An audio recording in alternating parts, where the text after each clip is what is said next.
এই দাওয়াতি কাজ করার সময় তিনি মিশরে যখন যান, তখন মিশরের বাদশাহ সান ইবনে আলওয়ান, তার সাথে ইব্রাহিম আলাইহিস সালামের যে বিবি সারাকে নিয়ে বিপদ ঘটে, এটা আপনারা জানেন।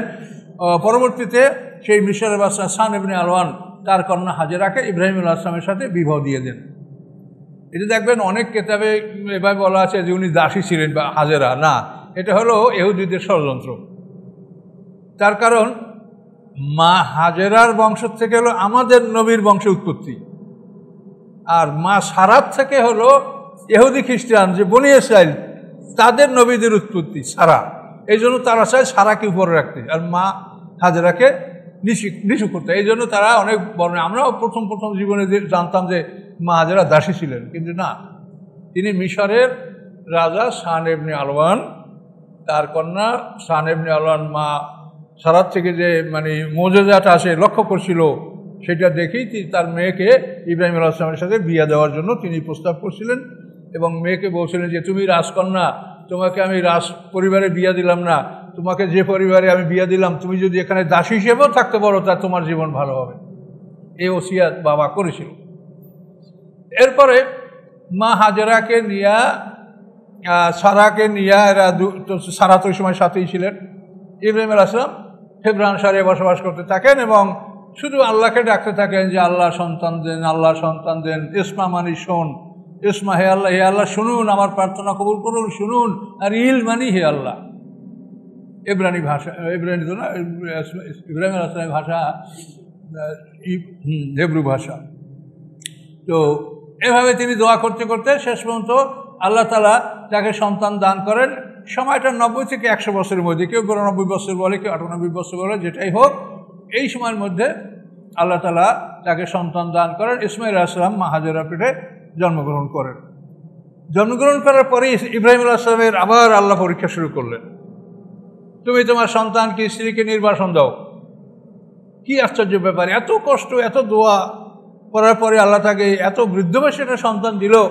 আল্লাহ বলেন তুমি তাকে নির্বাসন দাও। দেখেন সারেন্ডার কাকে বলে এটা বুঝেন। আপনাদেরকে আমি কি বোঝাতে চেষ্টা করছি, সারেন্ডার। সারেন্ডার কাকে বলে এটা বোঝেন। যে ইব্রাহিম আলাইহিস সালাম জাতির পিতা, তিনি সারেন্ডার করছেন, আমরা তার সন্তান, আমরা ইব্রাহিম আলাইহিস সালাম আমাদের ধর্মীয় নেতা, ধর্মীয় পিতা।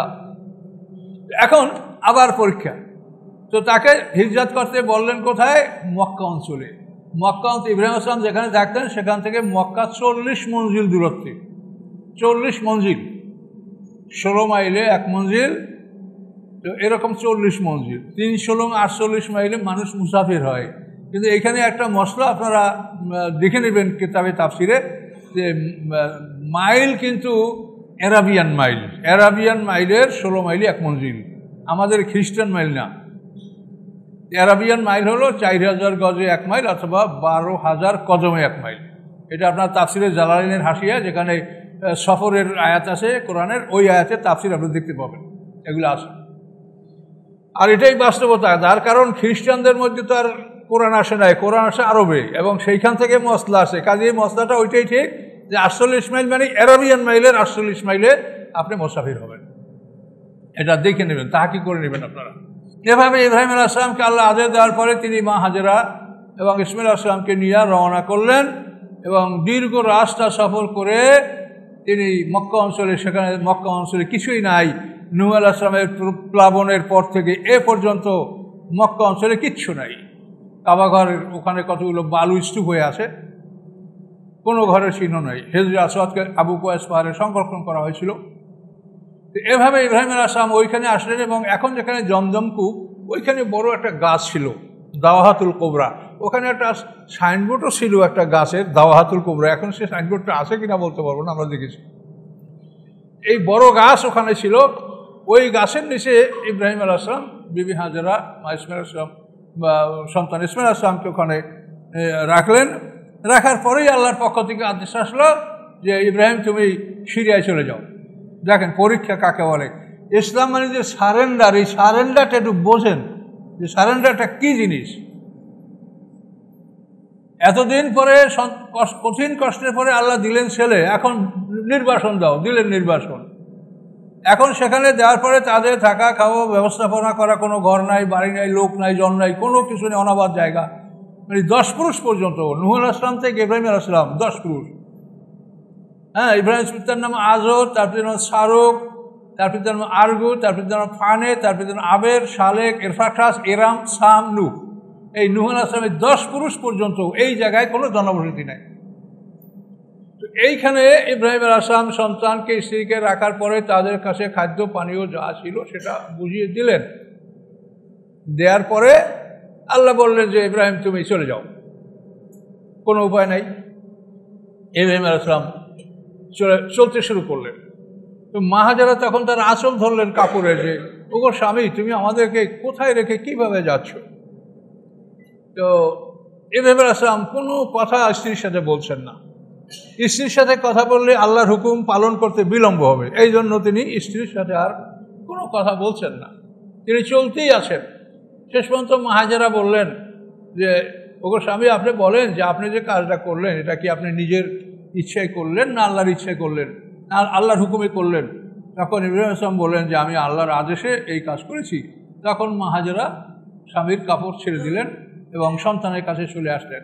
ইব্রাহিম আলাইহিস সালাম এখান থেকে চলতে চলতে কিছু দূর সামনে যাওয়ার পরে যখন একটা পাহাড় অতিক্রম করলেন, আর মনে মনে ভাবলেন যে এখন আর আমার স্ত্রী আমাকে দেখতে পাবে না, তখন ওই পাহাড়ের পাদদেশে বসে ইব্রাহিম আলাইহিস সালাম আল্লাহকে দোয়া করলেন।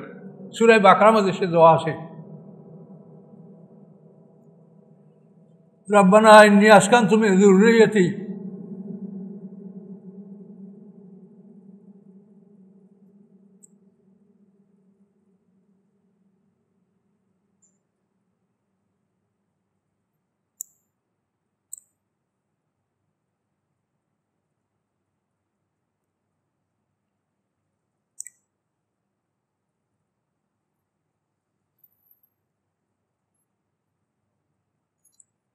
তিনি আল্লাহর কাছে দোয়া করলেন যে আল্লাহ, আমি আমার সন্তানকে এখানে আমি তাদেরকে বাসস্থান দিলাম, বসবাসের জন্য আমি জায়গা এখানে দিলাম, এমন একটা প্রান্তর যেখানে কোনো কিছু ফসলাদি হয় না, গায়ে জি জারেন, মানে সেখানে কিছু উৎপন্ন হয় না, এমন একটা জায়গায় আমি আমার সন্তান আমার স্ত্রীকে রাখলাম।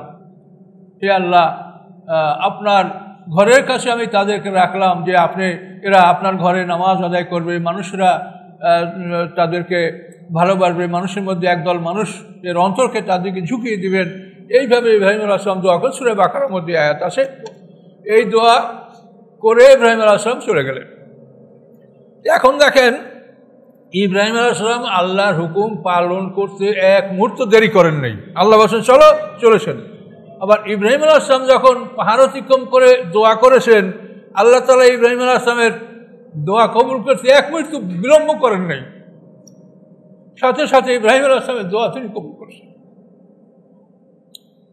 এবং সাথে সাথে সেখানে এমন এক ব্যবস্থা হয়ে গেল যে মা হাজেরা পানির জন্য সাফা মারওয়া পাহাড়ে চক্কর লাগাচ্ছিলেন। ইতিমধ্যে আল্লাহ তাআলা সেখানে জিবরিল আমিনকে পাঠিয়ে দিলেন এবং তার পায়ের আঘাতে, বৃদ্ধাঙ্গুলের আঘাতে সেখানে আল্লাহ তাআলা জমজম কূপ সৃষ্টি করে দিলেন, পানির ব্যবস্থা করে দিলেন। এবং ইয়ামানি একটা কাফেলা, মাদাদ জুরহুমে যেই কাফেলার নেতা ছিল, সেই কাফেলাটা আবার সেখানে পানির সন্ধানে সেখানে গিয়ে তারা সেখানে বসবাস করতে শুরু করলেন। মুহূর্তের মধ্যে সেই 10 পুরুষের অনাবাদ যে জায়গাটা, সেই জায়গাটা আবাদ হয়ে গেল। তো এই হলো আমাদের জাতির পিতার ইতিহাস, যে তিনি কেন আমাদের জাতির পিতা, তিনি কেন সমগ্র মানুষের ইমাম, যার বৈশিষ্ট্য দেখেন। আর এখান থেকে আমাদেরকে এগুলো শিখতে হবে। এখান থেকে আমরা আল্লাহর দ্বীন বা ইসলাম যে কী জিনিসটা আমাদের শিখতে হবে। তো সম্মানিত শুধু এভাবেই অগ্রসর হতে থাকলো, দিন পার হতে লাগলো। মা হাজেরা সমস্ত অভাব অভিযোগ দূর করে দিলেন, জনবসতি শুরু হয়ে গেল। পরবর্তীতে ইব্রাহিম আলাইহিস সালাম যে কতবার মক্কায় আসছেন সেটা আমরা সঠিক বলতে পারি না, তবে তাফসীরে যেটা আমরা পাই তাতে আমরা 4 বার অন্তত তিনি আসছেন। তো ইব্রাহিম আলাইহিস সালাম এমন একটা বয়সে, ইসমাইল আলাইহিস সালাম যেটা কোরআনে বলা আছে, ফালাম্মা বালাগা মাউ সায়া, ইসমাইল আলাইহিস সালাম যখন পিতার সাথে চলার যোগ্যতা অর্জন করেছেন, চলতে পারছেন বাবার সাথে, তাফসীর কাকটা বলেন তখন বয়স হয়তো 12 বা 13 বছর হতে পারে বা কম হতে পারে, এর উপরে না। এই সময় ইব্রাহিম আলাইহিস সালাম স্বপ্ন দেখেন 7 তারিখে তিনি স্বপ্ন দেখেন, 8 তারিখে স্বপ্ন দেখেন যে আল্লাহ তাকে বলছেন যে তুমি তোমার সন্তানকে কোরবানি করো। ইব্রাহিম আলাইহিস সালাম মনে করতে পারছেন না, তিনি ভাবতে পারছেন না যদি আল্লাহ আমাকে বলছেন না শয়তান বলছে। প্রথম রাতে তিনি এটা দেখেও কিছু বললেন না, কোরবানি করলেন না, দ্বিতীয় রাত্রেও না। এরপর তৃতীয় রাত্রে এই স্বপ্ন দেখার পরে নিশ্চিত হলেন যে আল্লাহ তাআলা অবশ্যই আমাকে আমার পুত্র সন্তান কোরবানি করতে আদেশ করেছেন। এটা যখন ইব্রাহিম আলাইহিস সালাম বুঝতে পারলেন আরাফাতের দিন, তখনই তিনি সন্তানকে কোরবানির জন্য সরাসরি ইসমাঈল আলাইহিস সালামকে প্রস্তাব করলেন। ইয়া বুনাইয়া ইন্নী আরাফিল মানামি আন্নী আযবাহুকা, হে বৎস, আমি স্বপ্নে দেখছি যে আমি তোমাকে জবাহ করছি, ফানজুর মাযা তারা, তুমি বলো তোমার কি মতামত। এখানে দেখবেন অনেক তাফসিরে অনেক পুস্তকে এভাবেই লেখা যে সন্তানকে সে বলছে আমরা পারিবারিক কাজে যাব, চলো, এভাবে তাকে মিথ্যা বলে নিয়ে যাওয়া হয়েছে, কিন্তু কোরআন তা বলে না। কোরআন বলে যে ইব্রাহিম আলাইহিস সালাম সরাসরি ইসমাঈল আলাইহিস সালাম পুত্র সন্তানকে বলেছেন ইয়া বুনাইয়া ইন্নী আরাফিল মানামি আন্নী আযবাহুকা, হে বৎস, আমি স্বপ্ন দেখছি যে আমি তোমাকে জবাহ করছি, ফানজুর মাযা তারা, তুমি বলো তোমার কি মতামত। এখান থেকেই ইসমাঈল আলাইহিস সালামকে কোরবানির স্থানে মিনায়, যেখানে সাবির পাহাড়, মসজিদে খায়ের যেখানে, ওখানে ইসমাঈল আলাইহিস সালামকে নিয়ে এই কোরবানির ঘটনা ঘটে। তাহলে আমাদের এই কোরবানির লক্ষ্য হলো জাতির পিতা ইব্রাহিম আলাইহিস সালামের সারেন্ডার, আত্মসমর্পণ। এই জিনিসটাকে আপনারা তিলে তিলে অনুভব করবেন যে কিভাবে ইব্রাহিম আলাইহিস সালাম আমাদের জাতির পিতা আল্লাহর কাছে আত্মসমর্পণ করেছিলেন, কি কারণে আল্লাহ তাআলা তাকে সমগ্র মানব জাতির ইমাম নির্বাচন করলেন, তাকে জাতির পিতা নির্বাচন করলেন, কি বৈশিষ্ট্য ছিল, এগুলি কোরবানির মাধ্যমে আপনারা উপলব্ধি করবেন, জানবেন, চর্চা করবেন, আলোচনা করবেন, এগুলি আপনাদের কাজ। কিন্তু আমরা শুধু কি করি তা সবাই আমরাই জানি, যে আমরা শুধু আসলে কিভাবে গরু কোরবানি করব বা পশু করবো, এইটাই আমরা চিন্তা ভাবনা করি, না এর পিছনে আসলে মূল বিষয়টা কি সেটি আমরা চিন্তা করি। কাজেই সময় শেষ হয়ে গেছে, আর মসজিদ সব কথা তো বলা যায় না, সংক্ষিপ্ত আকারে মোটামুটি আপনাদেরকে আমি ধারণা দিলাম। বুঝতে পারছেন যে কোরবানির মূল উদ্দেশ্য হলো যে জাতির পিতা ইব্রাহিম আলাইহিস সালামের সারেন্ডারটা কীরকম ছিল। যুদ্ধে যাইতে যদি বলা হয় এটা সহজ, কিন্তু সন্তানকে জবাই করতে বলা এটা যুদ্ধে যাওয়ার চাইতে অনেক কঠিন কাজ। যুদ্ধে গেলে আপনি শহীদ হবেন আর গাজী হবেন, সন্তানকে কোরবানি দেওয়া নিজ হাতে, এটা কিন্তু যুদ্ধে যাওয়ার চাইতে অনেক বড় কাজ। কাজে ইব্রাহিম আলাইহিস সালাম আত্মসমর্পণ করেছেন, এবং আমরা তার সন্তান, তিনি আমাদের জাতির পিতা, তিনি আমাদের ইমাম। কাজে আমরা এই কোরবানির মাধ্যমে এই বিষয়টা আমরা স্মরণ করব, এটাই কিন্তু আমাদের মূল লক্ষ্য। কাজে এইটা স্মরণ করে আপনারা কোরবানি দিবেন। কোরবানির উপরে আমাদের ভিডিও আছে, অন্য ওলামায়ে কেরাম বিভিন্ন, আর যদি কোনো সমস্যা থাকে আমাদের সাথে আলাপ করবেন, আমরা আপনাকে বলার চেষ্টা করব।